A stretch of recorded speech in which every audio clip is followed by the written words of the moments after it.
la gestion du pays n'est pas bonne. À Goma, watu wanaishi habaishi kawaida. Et donc kulala kulamuka, Goma ni fête, ni bonne année. Mais avant de prendre une décision qui va dans le sens de répondre aux besoins de la population par rapport à une somme quelconque qui a été déboursée, ils répondent d'abord à leurs propres besoins. Qui est venu d'un don ou d'un prêt. Et voilà, je suis clair, je n'ai pas un mot d'ordre à donner aux sénateurs. Aux prochaines élections, faire le choix et le bon choix. Wakusikia, amesikia.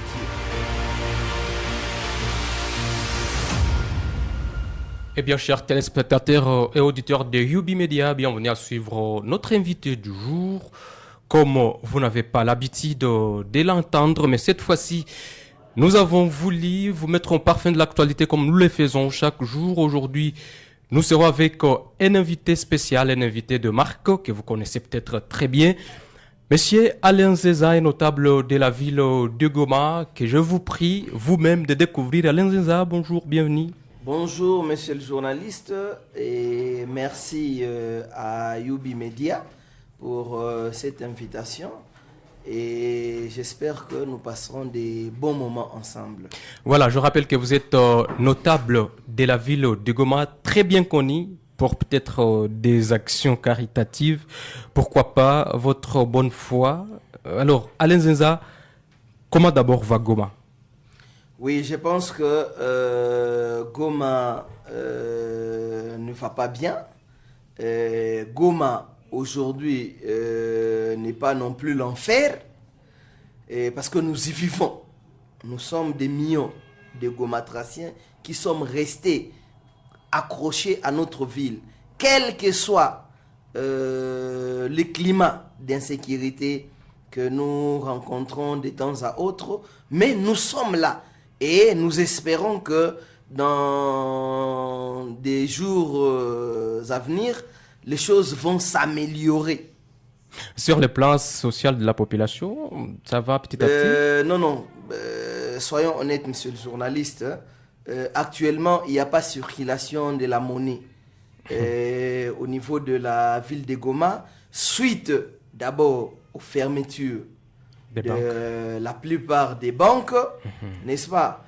Et beaucoup aussi le climat d'insécurité qui règne à Goma fait que la plupart des opérateurs économiques se sont, retirés un tout petit peu. Donc c'est normal qu'aujourd'hui la ville de Goma soit presque, baridi. Voilà, c'est pour par dire rapport au fait qu'il n'y a pas circulation de monnaie, les opérateurs économiques ont fermé la plupart de leurs maisons. Et puis, nous attendons dans les jours à venir une solution probable. Voilà, pour dire que la vie socio-économique de la population n'est pas encore stable. Non, elle est loin d'être stable, monsieur le journaliste. Vraiment, nous devons être honnêtes. Hein. À Goma, watu wanaishi habaishi kawaida. Et donc kulala kulamuka, Goma ni fête, ni bonne année. Donc tushakuwa na bonne année tunasie kila siku. Voilà, merci beaucoup Alain Nzenza. C'était juste savoir quelles sont les nouvelles de la ville de Goma, vous qui êtes notable aux côtés de votre population. Et nous voulons aborder les sujets du jour. Le pays est en train d'être mis dans un état là très critique. Vous avez suivi très bien l'actualité. Nicolas Kazadi, ancien ministre des Finances, aujourd'hui député national, qui a révélé quelque chose qu'on ne pouvait même pas savoir, mais heureusement qu'il était lui-même de la famille de Félix-Antoine Tshisekedi. Il l'est toujours aujourd'hui, mais il a révélé qu'il y a des sommes qu'il s'est distribuées. Même le président de la République connaissait peut-être ses secrets, mais bon, on se les distribué en laissant la République entrer aujourd'hui, d'être mise à genoux, je ne sais pas. Est-ce que d'une part le pays n'est pas en train d'être, en tout cas torpillé, ou bien le pays n'est pas en train d'aller vers sa fin, compte tenu de ces hommes politiques aujourd'hui qui n'ont même pas besoin que la population vive? Monsieur le journaliste, d'abord par rapport à ce que vous m'aviez posé en premier, donc les diagnostics que nous avons posés de Goma, j'aimerais rendre hommage à toutes ces victimes de guerre, ces victimes de l'intolérance des uns et des autres, chose qui pouvait se terminer depuis Bunagana.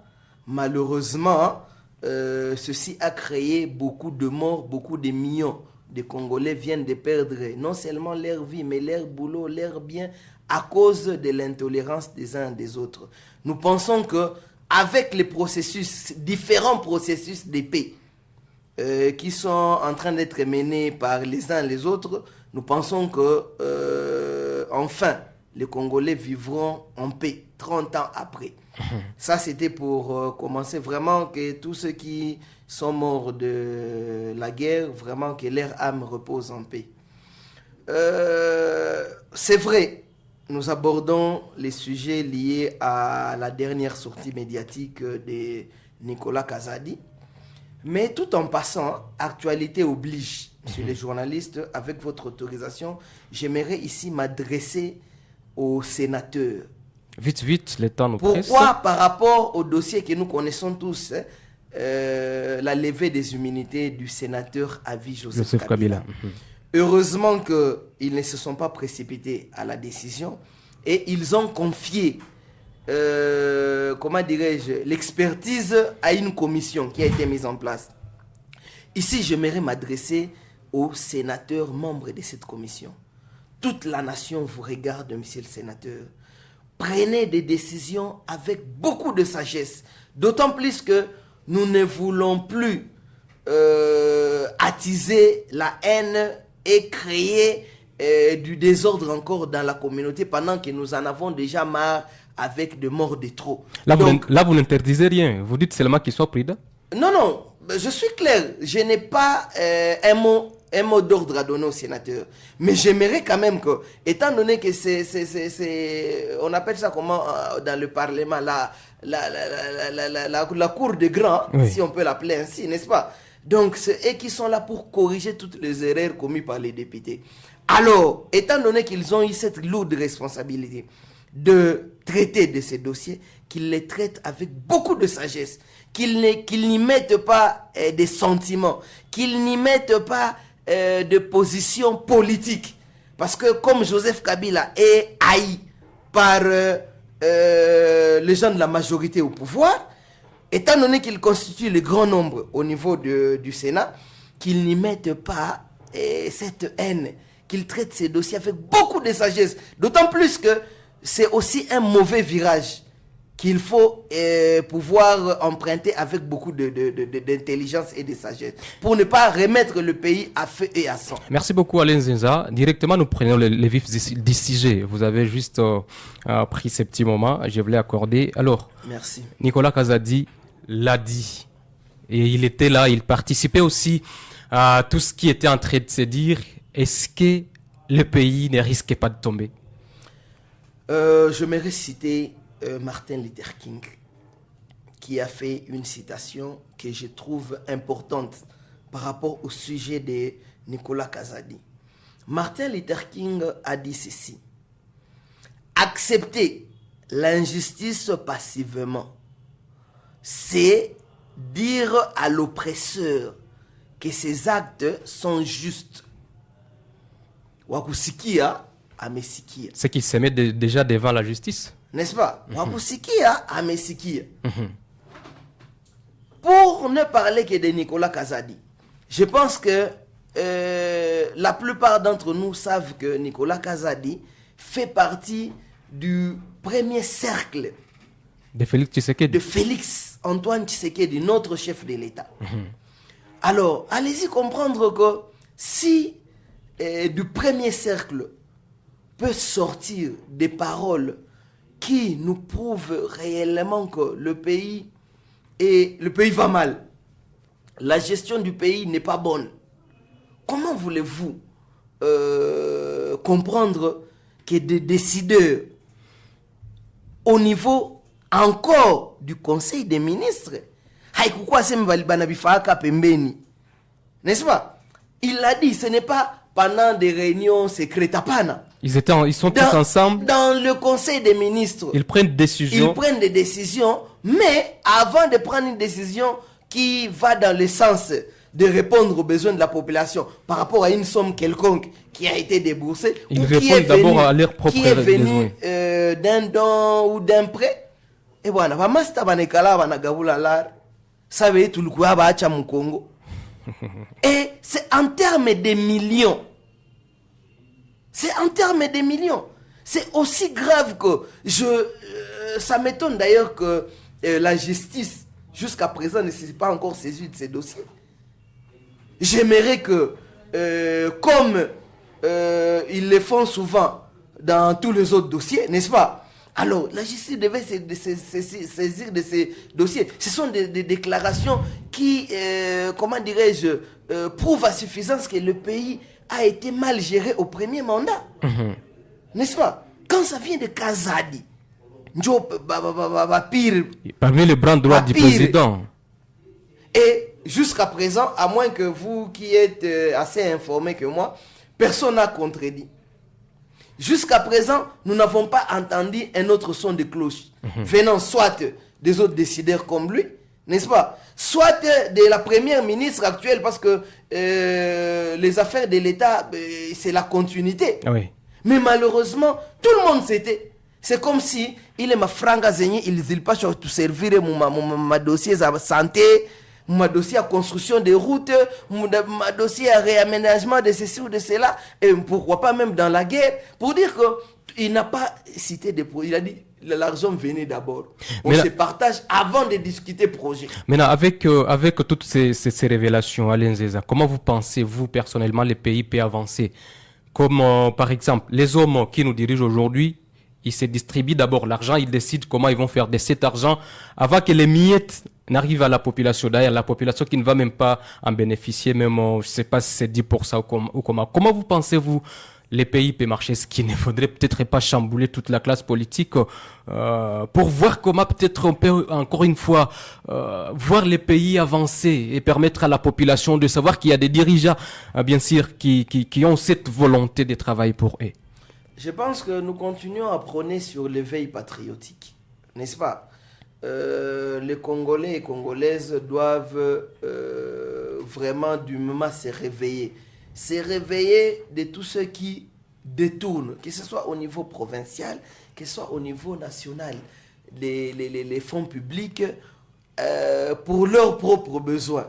Vous comprenez? Nous n'allons plus continuer à accepter qu'on nous parle de 19 millions sortis pour, je ne sais, réaménager quoi que ce soit au niveau des prisons, mais malheureusement, et demain, il y a un barrage pour lequel l'argent est sorti à 2 reprises au niveau de Kasaï. J'ai oublié les noms, je pense que les noms viendra. Et une fois de plus, le gouvernement vient de sortir encore de l'argent. Alors les Congolais doivent dire non. Les Congolais doivent taper du poing la table afin que désormais, après cet état de guerre, parce que nous insistons qu'il y aura un moment où la paix régnera au Congo. Exactement. Et après cet état de guerre, que chacun réponde à ce qu'il a eu comme gestion. Batu wabezi kwa nakula mamio, banayua ki atabazigabule aye, bitu bitapita na ule mwata kuya tabizbasame jou, batu batasema comme ils sont maintenant de l'opposition, njo bananda babauli. Non, non. Les gens doivent commencer à répondre de tous les actes qu'ils posent, surtout les actes de gestion. Parce que les millions de Congolais comptent sur ces fonds. Voilà, merci beaucoup Alain Zeza pour ce point de vue. Alors, Nicolas Kazadi a fait cette sortie. C'était en tout cas fort, c'était frappant, c'était touchant pour toute la population, pour tout le monde. Alors, on a longtemps entendu parler de l'IGF, l'Inspection Générale des Finances, qui n'a même pas fait mention de ce qui a été dit. Alors, je ne sais pas, est-ce que cette institution aussi devrait exister au Congo, d'autant plus qu'il y a ces détournements qui sont en train d'être orchestrés, peut-être l'inspection connaît aussi, l'institution connaît aussi, mais peut-être comme ce sont des grands hommes de la République qu'il faut, l'institution ne fait absolument rien. Non, d'abord, j'aimerais corriger ce langage des grands hommes. Il n'existe pas des grands hommes, n'est-ce pas?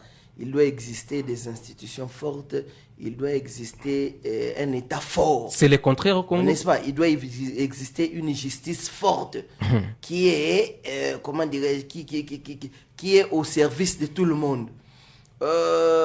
Ici, pour parler de l'IGF par rapport à Lengueti, parce que c'est lui qui était là à cette époque-là, je n'aimerais pas tout de suite jeter de l'opprobre sur tout le temps qu'il a passé au niveau de cette institution financière.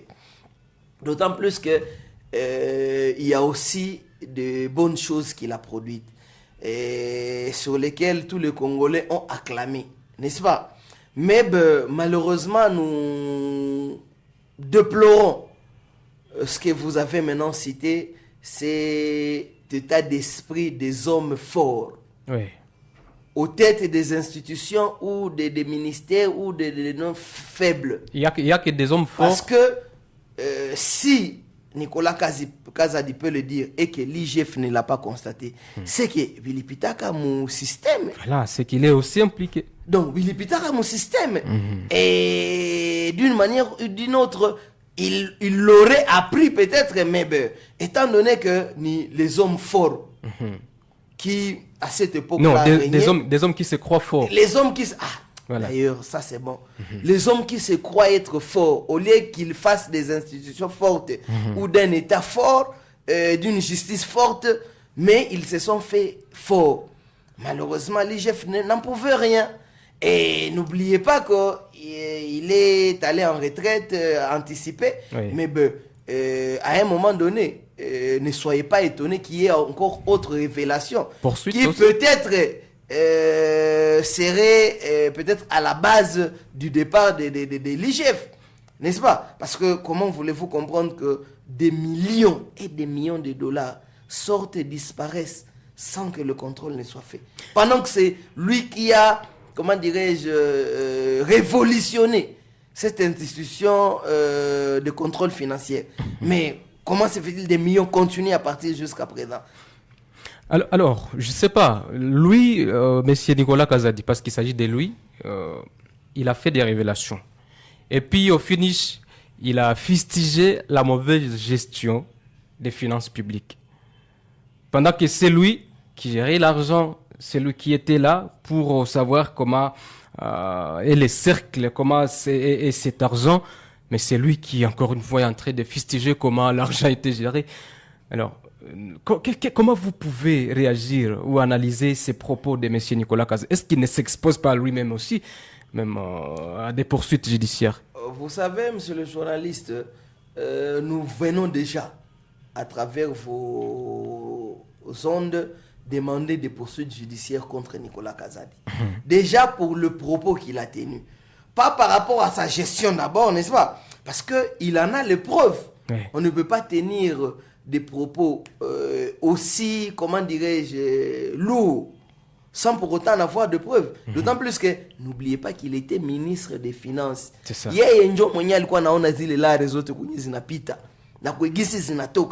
Est-ce qu'on n'a pas privé de cet argent, par hasard? Non, non. D'ailleurs, les Congolais doivent remercier Dieu pour avoir incité Nicolas Kazadi à dire tout haut ce que les gens pensaient tout bas. Mais il y a ceux qui pensent qu'il n'a pas eu sa part des gâteaux. C'est pourquoi. Peu importe. Je n'entrerai pas dans une polémique qui ne construit pas la nation. À savoir, il a eu ou il n'a pas eu. En quoi est-ce que ceci profite aux Congolais? Alipata, Ahakupata, Valimumeza.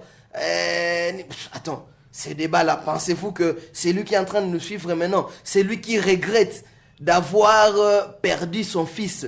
C'est lui qui regrette de n'avoir pas été capable de quitter Bukavu à Goma dans un véhicule pendant que les fonds sont sortis. C'est lui qui s'est retrouvé sans médicaments à l'hôpital général de Rutshuru pendant que les fonds étaient sortis. Vous pensez que ce monsieur-là, il faudrait que je blague avec lui?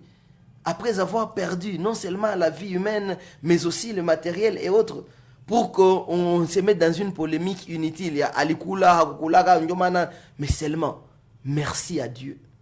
Merci à Jéhovah pour avoir mis ses cœurs, d'avoir incité Nicolas Kazadi, sans pour autant savoir qu'il serait en train de révéler des choses insupportables pour les Congolais. Et déjà, vous demandez qu'il soit poursuivi en justice? Oui, parce qu'il a tenu des propos forts, trop forts.